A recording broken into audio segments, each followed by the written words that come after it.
Fallout is a very violent and gory TV show, based on a very violent and gory series of games. You know, this is a game where you can target individual body parts and shoot them so hard that they explode in a bloody mess. It's not realistic gore, far from it.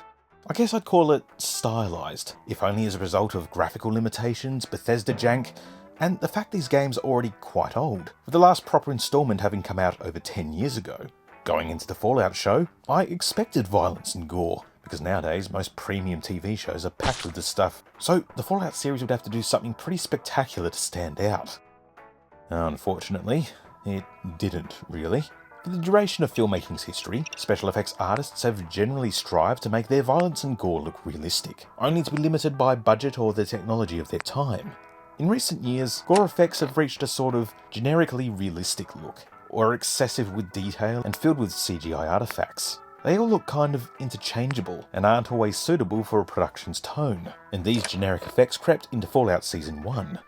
Early in Season 1, Maximus was mugged of his power armour by a bunch of raiders. We're growing to like Maximus. After a slightly shaky start where we're led to believe he seriously wounded his mate, he gets back in our good graces by letting Michael Rappaport die. With this cancel culture and the... Shut up! Shit! Shut the fuck up! Maximus resumes control of the power armour and squishes the head of a nearby raider, a move I wish we could do in the game. Unless you actually can, it's been ages since I played, I can't remember. But I wasn't a fan of how the show did the head squishing. Maximus grabs the dude's head, begins to squeeze, his eyes hemorrhage before our eyes, and when the top of his head is left in the power armour's hand, it's at that point the tone is turned from, "Oh, that was sick," to, "Ugh, now I feel sick." I mean, one way to do it could be Maximus grabs the guy's head, the guy realises he's fucked, and the head explodes into a bloody mess. You could have even had one of the dude's eyeballs left hanging from the armour for the rest of the scene. I hope that makes it clear that I don't necessarily have an aversion to gore, but it should be appropriate for the production's tone. And I have to ask, what's the tone the show is going for here? What's it trying to achieve? The scene starts fairly light-hearted. The series is too at this point in time. Is it to show the brutality of the wasteland? Well, no, we get plenty of other examples of that. This scene only demonstrates the strength of the armour. So is Maximus going to run into this issue in future, when he smacks a guy and accidentally turns him into chunks of red? Well, no, that doesn't happen either. In the end, Maximus is pretty grossed out by the end result. I guess we are too.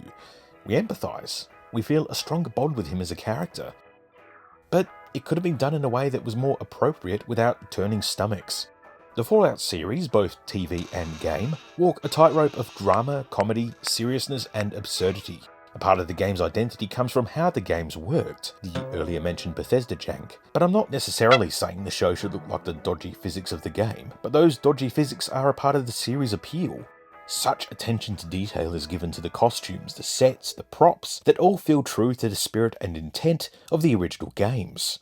The violence ends up feeling generically realistic and off-putting as a result, which tarnished my enjoyment of Season 1's episodes, and prevented me from recommending it to people when they might have enjoyed the humour and the story, but not be too keen on the gore themselves. I mean, you have the character of the ghoul, who looks nothing like real patients of radiation poisoning, let alone the ghouls from the games themselves. He's not realistic. The other ghouls aren't realistic, but they are believable. There's a difference between something realistic, as in true to real life, and believable, as if it could be real life, that makes sense within the context of the story. Death claws, energy weapons, stim packs aren't realistic, but they are believable in the context of the series. We don't need realistic traumatic gore for action scenes that should be fun, especially when the action scenes bypass reality, but are believable in the context of the show. Not to praise Quentin Tarantino, but the only positive thing I'll say about his films is the violence and blood is so overblown and ridiculous. A lot of the squeamishness is gone. And scenes really are just so much fun, Jan. This is the kind of approach that could have been taken with the Fallout series. Thankfully, Season 2 is largely an improvement. There's a few too many shots focusing on obliterated neck flaps spurting blood for my liking, but they're brief, and the later head explosions are really absurd. In fact, a lot of the action scenes have huge spurts rivaling Django Unchained that match the damage you can inflict on characters in the game. I did mention that the show walks a tightrope of different tones, but I still think it stumbles a little and sometimes falls right off. This is a world of brutality in all forms, but there's certain forms that do spoil the fun tone a show like Fallout might be going for. There's been arguments in the past about why violence in media is generally seen as fine, when sex or sexuality is frowned upon. Sexual violence, however, is a topic that needs a lot more care to be taken. Generally, I felt having it thrown about casually, or as a bit of drama or peril, is a sign of really poor writing. You should go home. I wouldn't want to see you get raped by the wrong people. Caesar's Legion are a bunch of twats, let's be fair. Fans like the characters of Mr. Wolfhead, and Caesar himself is interesting to talk to, but the crucifixions and heads on pikes is already nasty, and an appropriate level of danger for our characters. But the warning of rape from the woman that Lucy rescues makes the atmosphere of the following scenes needlessly tense. The friend pointed out that meeting Macaulay Culkin should be fun, and while Lucy faces the threat of crucifixion, which is already awful, the knowledge that she might be attacked in that way spoilt the fun the show is generally going for. Such a topic is featured across the Fallout games, true, but the games aren't so heavy on the comedy as the show is. Other shows tackle the topic of sexual assault, so I was left wondering why the moment felt so jarring in Fallout. It's all down to framing. Star Wars series Andor handled it fairly well, that when thinking over Fallout I temporarily forgot it happened. Andor has its moments of levity, but it's a deadly serious show across its runtime. After that scene happens, it doesn't cut to stormtroopers arguing over how to pronounce the Emperor's name, but it focuses on the impact the event had on the character who survived it.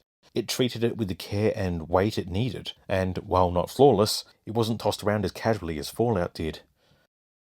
Anyway, I'm meeting with a few friends of mine to discuss and review Fallout Season 2 for my radio review show, Geeks Review, but I thought I'd use this video to touch on some topics too heavy or derailing for that discussion. I was initially turned off by some of the gorier elements of Season 1, but Season 2 did handle them a lot better, and I have become a fan of the show since.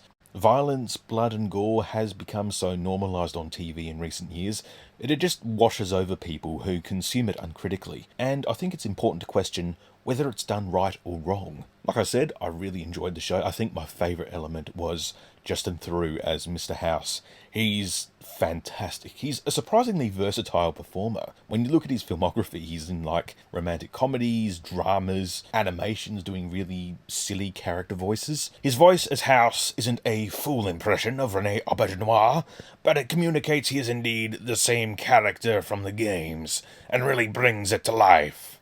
Spending your days pretending to be a cowboy while your wife is making apocalyptic proposals at board meetings, and I'm building a missile system to defend this glorious city from what's coming. I spent 2 centuries searching for the platinum chip. It's my invention, my property, mine. Now be a good courier and deliver it. Would you kindly leave a like and subscribe? A man chooses, a slave obeys. Hang on, that's referencing the wrong Deep Space Nine cast member. Also, those who follow me would know I do videos comparing live-action adaptations of animated characters, and Fallout is a topic well worth discussing. Perhaps there's something there in the future.